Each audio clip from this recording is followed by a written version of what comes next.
Okay, welcome back. Now that we've done the history of the empire, I'm hoping we can get through Revelation 12 to 22, sort of understanding where it's going. Now, it's in Revelation 20 that we actually get the mention of 1,000 years. We'll get there, but, excuse me, I'm going to read here. A great sign was seen in the heavens, a woman clothed with the sun, and the moon was under her feet, and on her head was a crown of 12 stars. Having a baby in a womb, she cried out in labor. Then we get the big red dragon, and then we get the third. He dragged the third of the stars of heaven out of the sky, and he throws them to the earth, and he's gonna try and kill the child. But she brought forth a male child who to rule all nations with a rod of iron, and child will cut up the gardener's throne. Now, there we have 1185 again. That's the death of Andronicus. Now, from here on, it's gonna say, hey, look, here is what's happening now. Here's the city on 7 hills, Eastern Vault, being destroyed. But wait, that's not the beginning. What happened at the end? Excuse me. So, the woman, by any biblical definition, probably symbolize humanity. Eve is the mother of all living, and then we got Israel and all that. But I'm not going to get too much into that. What I will say, though, is you'll notice what happens here. After the death of the male child, the serpent, who's defined as Satan, goes and flee and attacks the woman, and so mud flooders. Are you ready for this? There's an unspecified period of time in Revelation 12. So after the dragon is thrown down to the earth, which, by the way, mirrors what happened in Revelation 20. He was deep in the abyss. You can't make war in heaven. He's down on the earth, and it's called Satan's little season. So, listen to this. And 2 wings of a great eagle were given to the woman, that she might fly into the wilderness, to a place where she would be nourished there for times and half a time, away from the serpent's face. And the serpent spewed out water out of its mouth like a river after the woman, that he might cause her to be carried off by the river. And the earth helped the woman, and the earth opened its mouth and swallowed the river which the dragon flew out of its mouth. Now, that event is talked about by almost every Tartaia researcher. They call it the mud floods. So, here's the thing about this.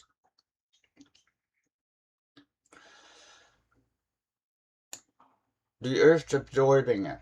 It's basically liquefying, but it doesn't flood in the sense of causing an actual water flood like you see in Genesis. The next chapter, and I'm going to go through it on my notes, is about this beast. Now, here's where we have a historical problem. The 19th century is built on a lot of holes. Now, some people might object to that and say, well, no, we have newspapers from 1801 all the way to 1899. No, you don't. You have newspapers that claim they're from 1801 to 1899. What you really have, if you actually look at those newspapers, first, they're found in late 19th century folios. They're found in folios that are from the later half of the 19th century. Second, the printing is fine print. And what I mean by that is,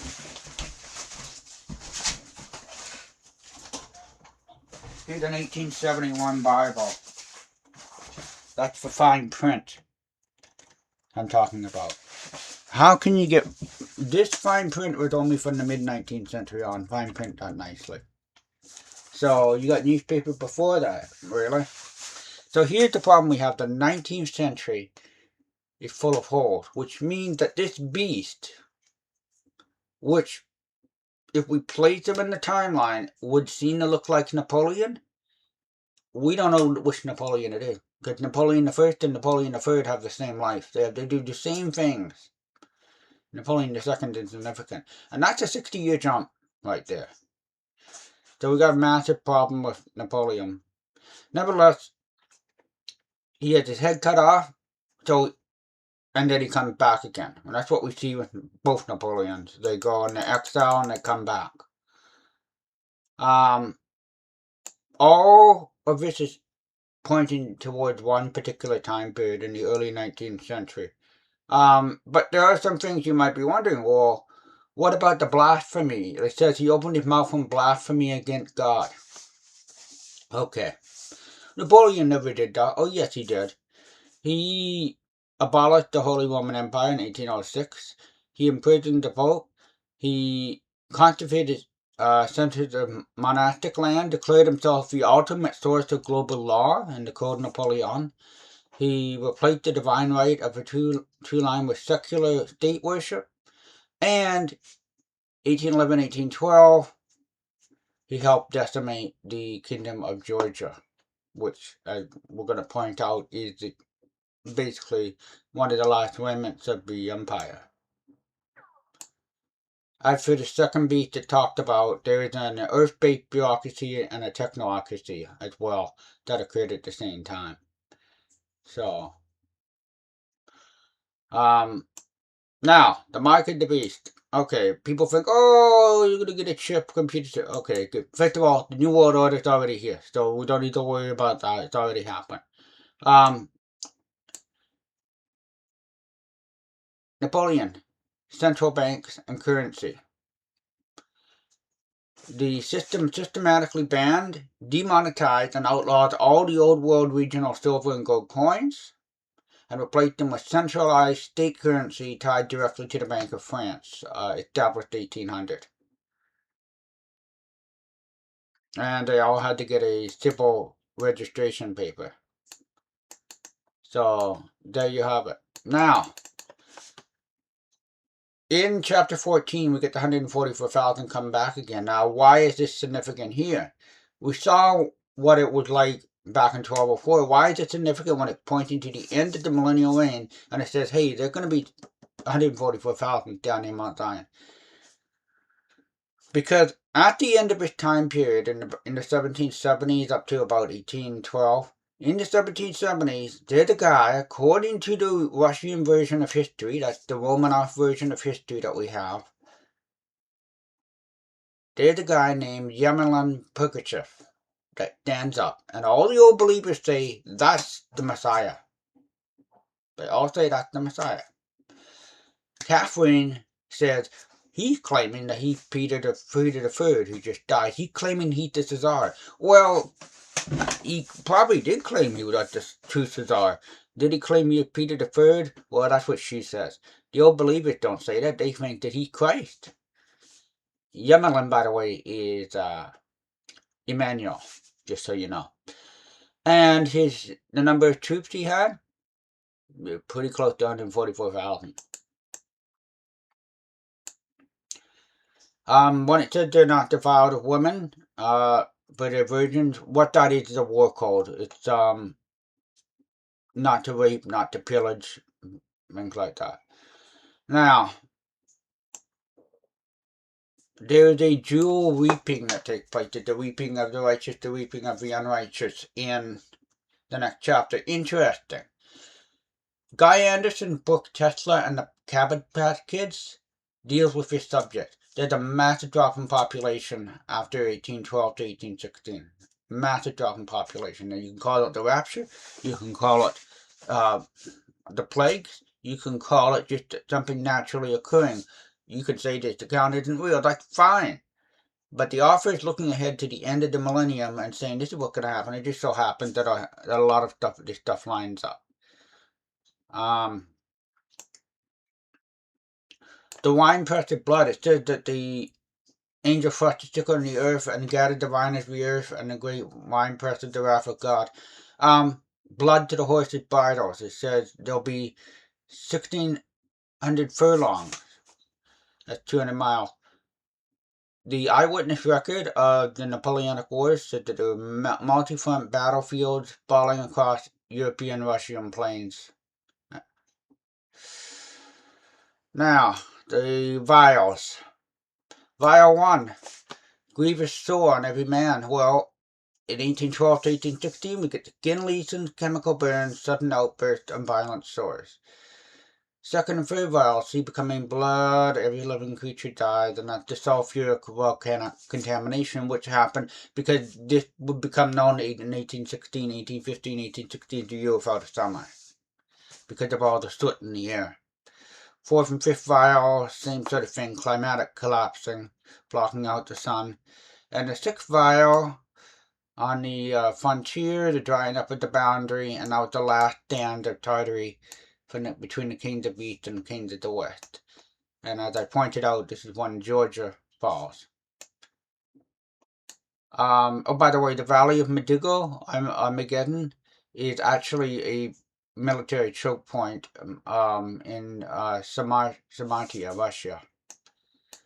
You don't need to look in the Middle East for that. The seventh vial is the tectonic reset, 1814. The Mississippi ran backwards. There's more than one earthquake in this year. This is the one that gets documented all the time, but there's a massive amount of earthquakes, including the so-called one that occurred in the 1700s, the Pacific Northwest earthquake, which is only dated by it's not dated by anything. It's native folklore that places it back then. I would argue they happened at the same time. Now, let's deal with this chapter 17 and 18, the whore of Babylon. And so the text says that the beast goes out and makes war with Babylon, who sits on the back of the beast, meaning whoever this Babylon is, she sits on the back of the beast, sits on the back of one of the Napoleons. On the other hand, this woman is bringing in this westernization. Well, this is Catherine the Great, because that's exactly what she did. And by extension, the same chapter said she sits on Seven Hill. Well, yeah, Istanbul sits on Seven Hill, but remember the author is looking forward to the end of the millennium, and it just so happens Moscow sits on Seven Hill. And it was burned in 1812. And who did it? Well, we know who did it. There wasn't really any need for that, but they did it. A massive fire followed by brutal winter, complete evacuation of over 250,000 citizens. And when it was rebuilt with a Western architectural style. Most of it. And it took a long time to rebuild. They're pictured in the 1860s Moscow completely deserted. So that shows you that there's an issue in the 19th century.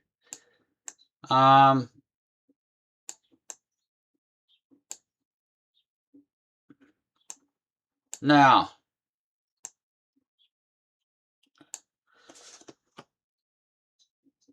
about that fire, by the way, there's something about that fire that I should tell you about it. Eyewitnesses, Count Philippe Paul de Sigar, recorded that the fire did not behave like a normal steady fire. There were columns of light, vehicle fire, and silent heat. Some people think there's energy weapons, but I'm not going to go any further on that. I'm just going to point out what they said. That's what they said, not what I said. Absence of skeletal remains, vanishing regiment. Of which 600,000 men that marched in there, only 30,000 returned. And that was the end of Tartary because Georgia was suppressed. Now, I should point out that in 1774, 1775, when Yemenel Pugachev was rebelling, according to the Romanov version, it's actually more like westernization coming in. Once he was killed, which what they say, not what his followers said, that pushed all the remnants of Tartary into Siberia, just completely eradicated that, and Georgia was the last stronghold to fall. And then Moscow got what was coming to them afterwards.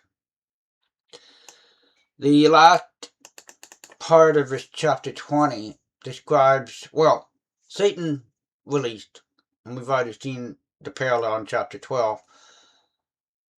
And then we get him bringing Gog and Magog onto the camp of the saints. Well, I just described that event at Georgia. Gog and Magog is actually on the maps. We know what it is. It refers to places in Russia. Now, the event that occurs on the literal last day, remember Jesus said, hey, on the last day, not in some day no, on the last day, I will raise him up, etc. Well, this great white throne, earth and heaven fly away, there's no place for them. So this place is outside time. And I put a metaphysical question to you. If this is outside time, just a metaphysical question. If it's outside time, and the unrighteous are judged and sent, there's no Hades, because that's gone, sent to a lake of fire, how long did that punishment last at the very end of time? You might say, well, wait a minute. After this, there's time no longer. They wouldn't be a punishment. No, there would be an instantaneous punishment that would feel like eternity. Something to think about. Something like what you get with the O'Brien episode in Star Trek Deep Space Nine, where he put under and he goes into prison in his mind for many, many years, and he's only asleep for a few minutes. Something like that. That's what it looks like if you assume that there's time no longer after this. And nevertheless, the last two chapters, that was just a metaphysical question.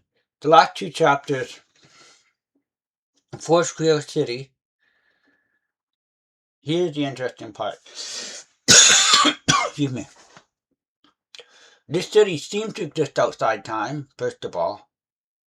It said that outside are the beasts and those that practice, all these sins. The question is, are they outside time? Is time being suspended in New Jerusalem? Or are they outside time? Is everything just ruptured now? Because the Lamb keep calling, hey, you guys can come in. You guys can come in. So is this occur after the 1,000-year reign? Is it outside time? Or is this still within the time? That's a good question to ask. Again, a metaphysical question. But here's the thing. We can describe the city. When you look at the descriptions of the 4 quadrants, the centerpiece, the vanishing sea, and you start to look at all maps between quote-unquote Russia and Alaska, and here's the problem. That entire region, if you go on Google Earth, there's a big line right through it. They're not showing you what's there. If you look at all maps of that region, assuming the world's maps are even accurate anyway, there's a land to the north of there. Either called Yeezy Land, Jesus Land, or they sometimes show a black rock with 4 quadrants, a 4-folded cloverleaf land up in the north. Interesting. Oh, by the way, he stretches out to the north. To the north, I will ascend to the, remember what Lucifer says in Isaiah, I will ascend to the stars of heaven to the north. That's an interesting question. And all these medieval maps depict that. So, what the author's doing in 1203, 1204 is looking to the end of millennium saying this is what's going to happen. And a lot of it does seem to happen. But he's also looking at his own perspective. In the north, there's going to be the city. It's going to be this far. It's going to be, and Messiah's going to have to be at the end also because he's ruling for 1,000 years. And he's looking through the lens of the fire of Istanbul, of his Jerusalem on 7 hills, saying there's going to be another city on 7 hills going to burn at the end.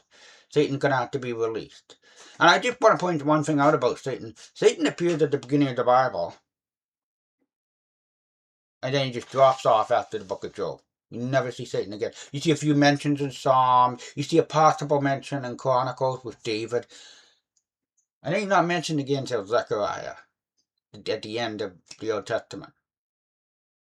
So he disappears almost through the Old Testament. And that's something to think about. I mean, the Psalm reference to Psalm 109 is that we don't even need to worry about. That's poetic. So just want to point that out because in flamenco's new chronology, a lot of the New Testament events occur, and then all the Old Testament events occur. And it's only the very last part, this part we're looking at now, that seemed to be at the end of it. So, next video will deal with who are the patriarchs. Who were the patriarchs? Were they historical? We're going to find out.